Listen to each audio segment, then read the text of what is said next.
Assalamualaikum warahmatullahi wabarakatuh. Kembali lagi ya di channel Lastris Corner. Nah, kali ini kita akan membahas soal Olimpiade tingkat kabupaten ya. Jadi Olimpiade Biologi tahun 2018.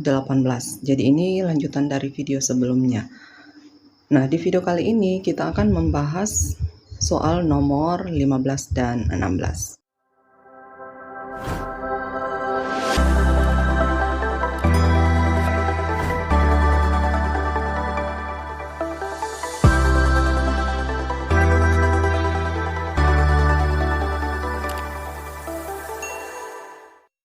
Oke, jadi soal nomor 15 ini tentang diagram bunga. Jadi perhatikan gambar. Tentukanlah apakah pernyataan berikut ini benar atau salah. Yang pertama, bagian A merupakan bunga biseksual. Nah, jadi sebelum kita lanjut ke pernyataan, kita lihat dulu ya bagian-bagian dari diagram bunga ini. Jadi ini adalah diagram bunga. Kita lihat satu-satu. Bagian yang pertama, ini adalah sepal. Jadi sepal itu bagian yang ini ya, ini adalah sepal. Jadi di sini sepalnya ada 3, 4, 5. Ada 5 sepal. Ya, kemudian yang kedua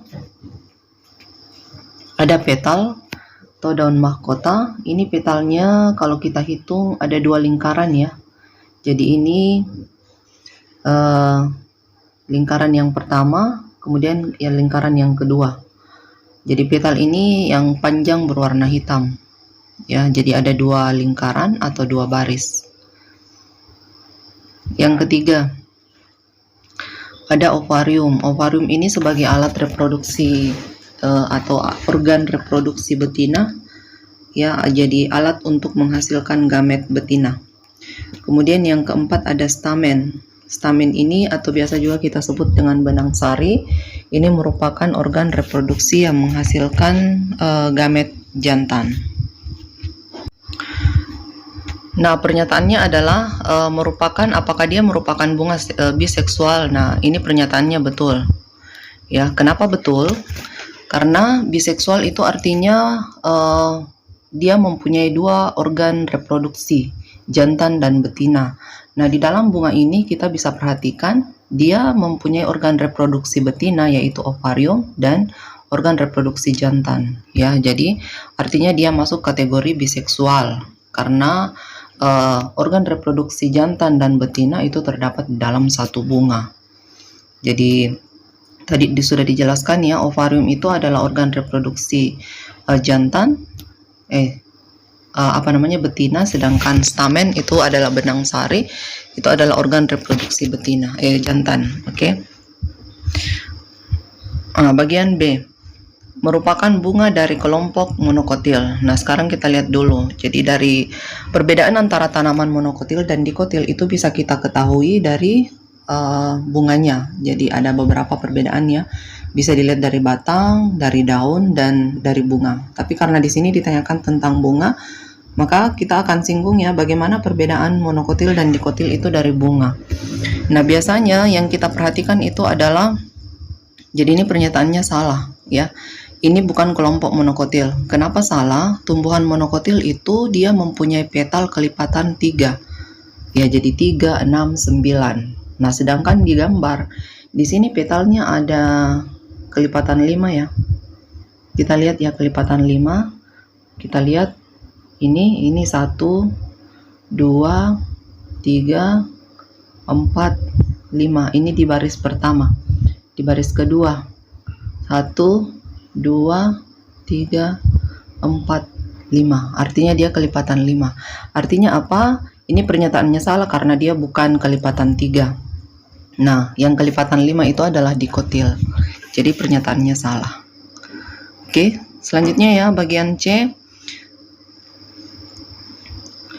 Ini juga salah. Jadi merupakan bunga yang polinasinya dibantu oleh angin. Jadi ada beberapa ciri tanaman atau bunga yang polinasinya dibantu oleh angin ya. Yang pertama itu dia itu cirinya tidak berwarna ya, sementara bunga ini berwarna. Kenapa dikatakan berwarna? Karena dia mempunyai petal ya. Jadi rata-rata ya bunga yang mempunyai petal pasti berwarna. Yang kedua, berukuran kecil. Jadi dia harus berukuran kecil supaya dia mudah diterbangkan oleh angin. Kemudian yang ketiga, tidak memiliki petal. Nah, ini sudah salah ya, karena bunga ini dia memiliki petal, maka pernyataannya salah. Oke. Nah, di sini juga pada gambar itu dia tadi sudah dijelaskan bunga ini memiliki 2 lapis petal yang tersusun melingkar, dan dia memiliki sepal atau daun kelopak yang bersatu membentuk tabung. Jadi pernyataan salah. Oke, bagian D. Pernyataannya benar. Jadi bunga di atas ini menghasilkan buah agregat. Nah, buah agregat itu apa? Buah agregat itu adalah buah yang berkembang dari satu buah bunga yang memiliki banyak putik. Jadi ada bunga yang memiliki banyak putik sehingga nantinya dia itu akan menghasilkan buah agregat. Nah, bunga tersebut ini biasanya dia memiliki bentuk karpel yang terpisah satu sama lain, sehingga kemungkinan akan membentuk suatu buah agregat. Jadi pernyataannya betul. Oke, kita lanjut nomor 16. Ini tentang buah. Jadi kalau tadi tentang bunga, sekarang tentang buah. Jadi di sini ditampilkan 3 macam buah. Nah, kita lihat pernyataan A. Tentukanlah apakah pernyataan berikut ini benar atau salah. Bagian A, buah 1 berkembang dari bunga yang memiliki posisi ovarium superior. Nah, buah 1 ini adalah jambu air ya. Ini pernyataannya salah. Kenapa salah? Jambu air itu dia tergolong buah semu. Ya, jadi ini gambar yang sebenarnya ya, warnanya merah, biasanya merah. Dia ini buah semu. Jadi buah semu itu artinya artinya apa? Jadi dia ini berkembang dari bunga yang memiliki posisi ovarium inferior. Jadi bukan superior, makanya pernyataannya salah. Sedangkan kalau dia posisi ovariumnya superior itu disebut dengan buah sejati. Nah, di sini juga kita bisa amati ya, adanya bekas kelopak. Jadi bisa diperhatikan di sini ada bekas kelopak yang terdapat pada ujung buah, sehingga ovariumnya ini berada di bawah perhiasan bunga. Jadi ovarium inferior di bawah perhiasan bunga. Kalau ovarium superior artinya di atas perhiasan bunga. Ini untuk bunga sejati, buah sejati. Jadi pernyataannya salah. Jadi bunga dengan ovarium superior itu akan menghasilkan buah sejati. Oke, selanjutnya ya, bagian B.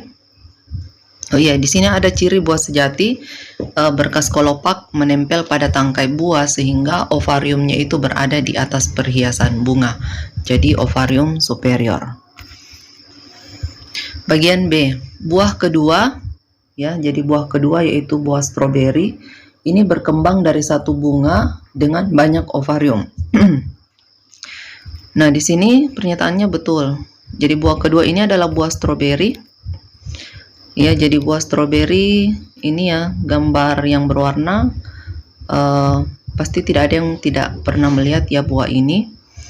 Nah, buah stroberi ini ada beberapa bagian-bagiannya di sini ya. Ada sepal, kemudian ada yang kelihatan tampak seperti biji pada permukaannya, itulah yang sebenarnya yang kita sebut sebagai buah ya. Jadi dia masuk kategori buah sejati. Jadi ini yang berbiji-biji pada permukaan buah ini adalah acene atau buah kering, di mana di buah kering ini di dalamnya terdapat biji. Jadi ini bukan biji secara langsung, tapi dia buah, di dalam buah ini terdapat biji. Jadi inilah ya, biji yang kelihatan berbiji-biji inilah sebenarnya yang kita sebut sebagai buah. Sedangkan yang besar ini yang berwarna merah, ini disebut dengan reseptakal. Ya, oke. Nah, buah stroberi ini merupakan buah agregat. Jadi tadi buah agregat itu buah yang berkembang dari bunga yang mempunyai banyak putik. Jadi inilah contohnya buah agregat. Jadi buah yang terbentuk dari beberapa bakal buah atau dari beberapa putik yang terpisah dalam satu bunga tunggal. Nah, stroberi ini atau buah yang kedua ini dia termasuk kategori buah sejati. Nah, buah sejati itu adalah buah yang tumbuh dalam ovarium yang tumbuh dari ovarium yang matang, dan kemudian dia matang itu setelah terjadi proses pembuahan. Jadi benihnya itu berkembang dari ovula ya, yang ada di dalam ovarium. Jadi ini disebut dengan buah sejati. Oke, jadi benar. Nah, pernyataan nomor 16, bagian C, buah ketiga. Jadi di sini buah ketiga ada kacang tanah ya. Dia memiliki satu karpel dan mengalami pematangan buah di dalam tanah. Nah, ini pernyataannya benar. Kenapa benar? Buah ketiga ini adalah kacang tanah. Kacang tanah di sini dia itu hanya memiliki satu karpel daun buah ya. Dan ketika buah ini matang, jadi ketika buah ini akan matang, buah ini akan jatuh ke tanah dan akan mengalami pematangan di dalam tanah. Jadi mungkin ada yang bingung loh, kok bagaimana caranya dia akan jatuh ke dalam tanah. Nah, jadi di sini ada proses ya, bagaimana proses kacang tanah ini sampai dia matang di dalam tanah. Jadi kacang tanah itu berasal dari perkembangan bunga. Jadi bunganya itu berwarna kuning. Lama kelamaan bunga ini dia istilahnya itu geokarpi ya. Jadi perkembangan bunga yang kemudian matang di dalam tanah, jadi geokarpi. Jadi pada kacang tanah proses pembentukan buah ini bermula dari munculnya bunga. Jadi bunganya berwarna kuning, kemudian lama kelamaan terjadi pembuahan dengan penyerbukan sendiri. Setelah itu daun kelopaknya akan jatuh. Jadi lama kelamaan ini bunga rontok ya, kelopaknya semuanya jatuh. Dan yang tersisa itu hanya tangkai. Jadi semacam tangkai ya yang tersisa. Kemudian tangkai yang tersisa ini terus merunduk ke dalam tanah dan memulai proses fase pematangan di dalam tanah. Jadi dia itu kayak menghujam tanah, kayak masuk ke dalam tanah ya. Nah, disitulah terjadi proses pematangan buah. Jadi makanya dikatakan buahnya akan jatuh ke tanah dan terjadi proses pematangan di dalam tanah. Jadi pernyataannya betul ya. Jadi dia itu hanya berasal dari satu karpel. Bagian D, hanya buah 3 yang merupakan buah sejati. Nah, apakah hanya buah 3 ini yang merupakan buah sejati? Tadi yang kita singgung, buah 2 juga adalah buah sejati. Artinya pernyataannya salah.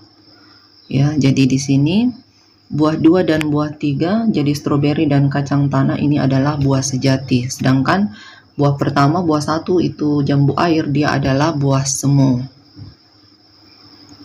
Oke, semoga bermanfaat ya dan semoga bisa dipahami untuk nomor 15 dan 16 ini. Jika ada yang kurang jelas silahkan ditanyakan lewat kolom komentar. Semoga gampang dipahami. Sekian, sampai jumpa di video berikutnya. Assalamualaikum warahmatullahi wabarakatuh.